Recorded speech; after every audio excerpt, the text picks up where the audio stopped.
As much as we talk about Meghan Markle and Harry being a couple of irrelevant nobodies, there are some signs that they've still got some power. Okay, so today there was an article published in the Sunday Times.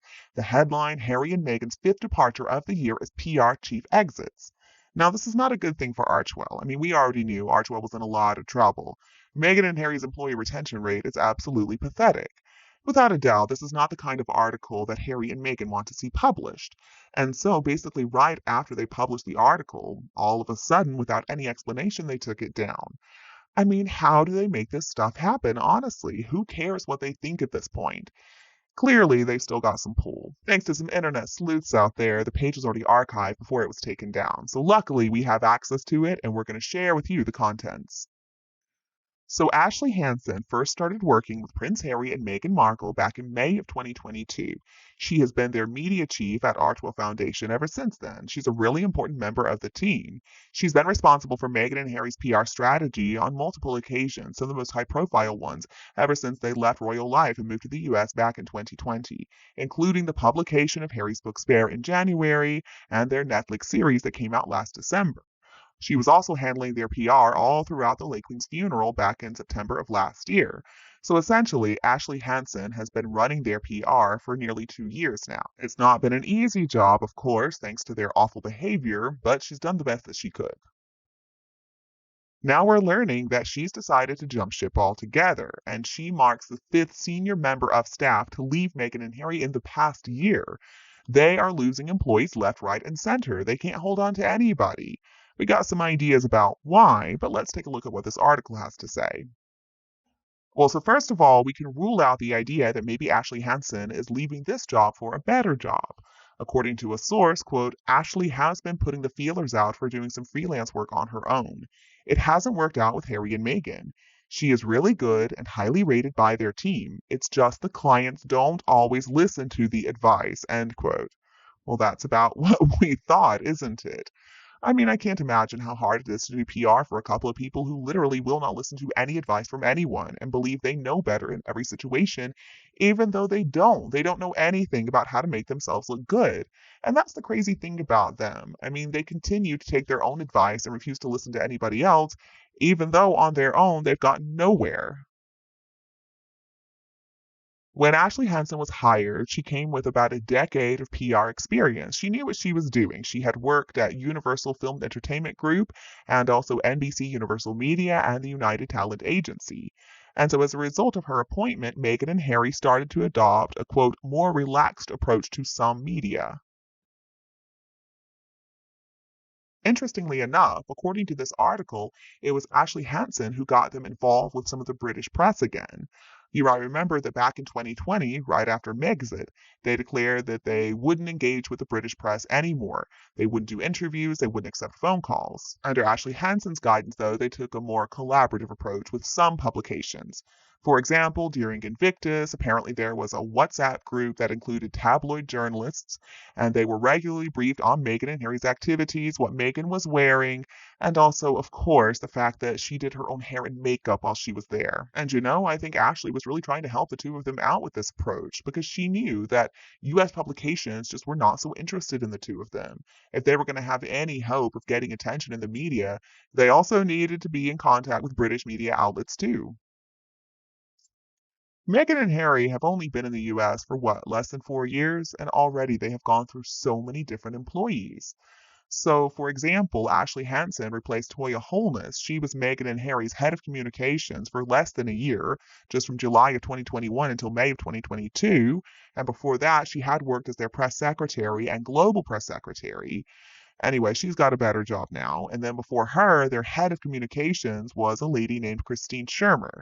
She, before that, was the media chief at Pinterest, and she only was at Archewell for 9 months, from October of 2020 until July of 2021. And then after that, she became a senior advisor to Harry and Meghan.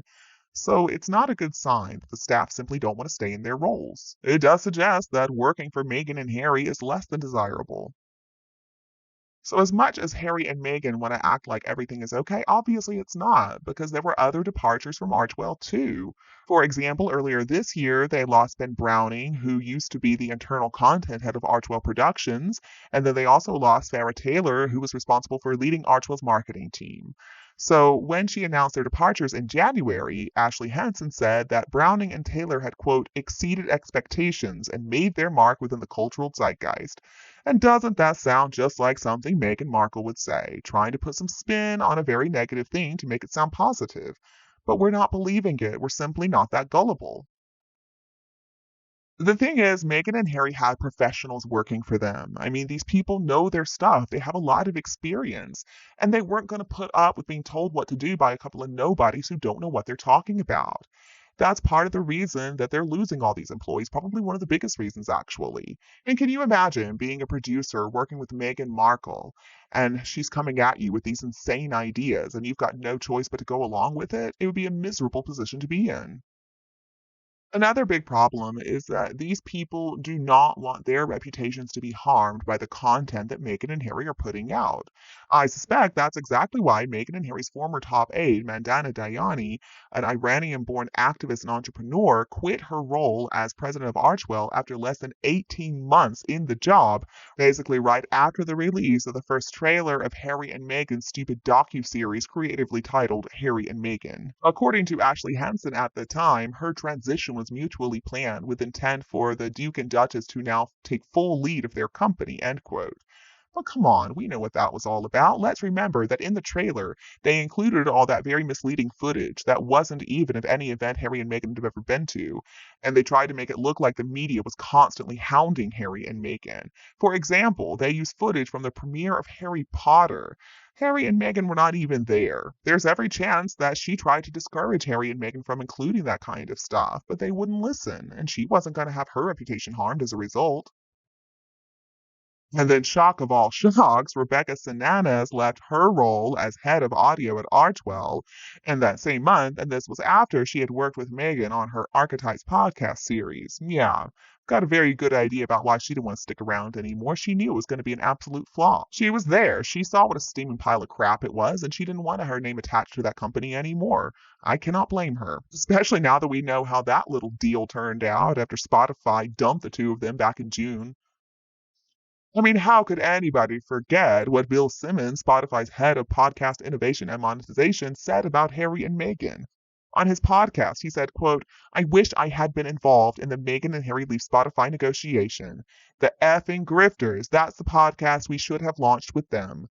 I have got to get drunk one night and tell the story of the Zoom I had with Harry to try and help him with a podcast idea. It's one of my best stories. F them, the grifters. Now, we actually ended up hearing a little bit about Harry's podcast ideas. I don't even remember who it was, if it was Bill Simmons or somebody else who shared them. But Harry apparently wanted to interview people like Trump and Vladimir Putin to talk to them about their childhood trauma. And then he was going to interview the Pope for some reason too. I mean, seriously, how delusional can this guy be? And I guess when those stupid ideas were shot down, he didn't have anything else. I mean, that was the problem with Meghan and Harry. They never had any content to sell, they never had any ideas. They just thought that being themselves was more than enough.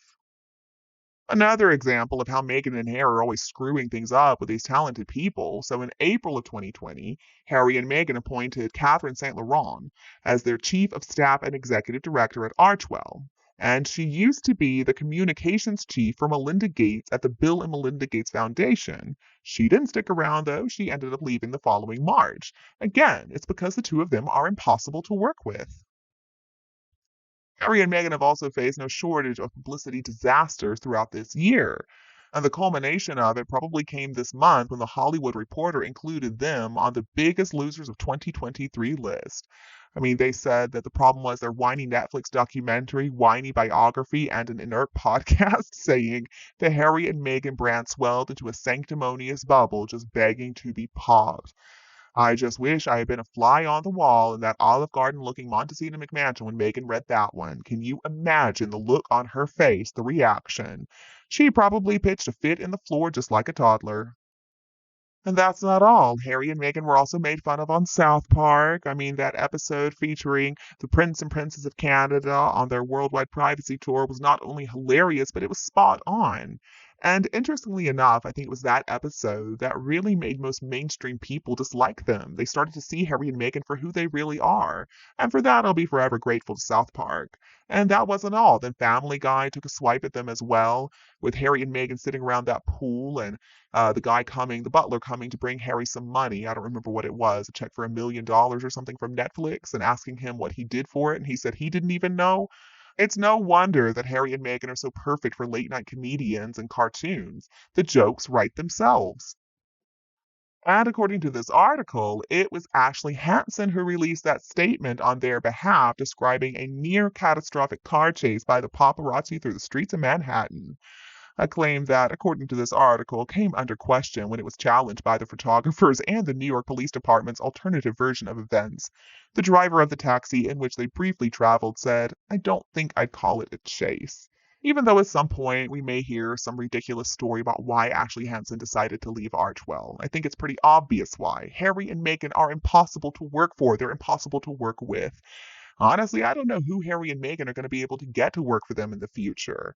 After they have screwed everybody over, everybody who is professional and has experience, I think they're going to be left with either people who don't know how to do their jobs or people who are so new they haven't had a chance yet.